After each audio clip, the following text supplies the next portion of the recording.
তো প্রথমে আমি সরাসরি চলে আসবো প্লে স্টোরে, সেখানে সার্চ অপশানে গিয়ে লিখবো স্মার্ট ইলেকশন ম্যানেজমেন্ট বিডি।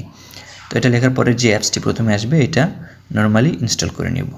ওকে, ইনস্টল হয়ে গেলে এরপর আমরা ওপেন করব। ওপেন করার পর এখানে আমরা ফার্স্ট অফ অল ভাষাটা সিলেক্ট করে নেব। প্রথমে আমরা বাংলা করে নিলাম। ওকে, বোঝার সুবিধার্থে বাংলা করে নিলাম। এরপরে নিচের দিকে দেখব ভোট কেন্দ্র খুঁজুন নামের একটা অপশান আছে, এখানে আমরা ক্লিক করব।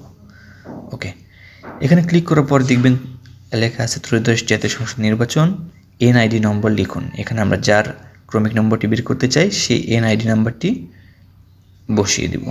ওকে, এরপর নিচে জন্ম তারিখ লিখুন। সেই এনআইডি কার্ড অনুযায়ী জন্ম তারিখটা আমরা এখানে বসিয়ে দেব।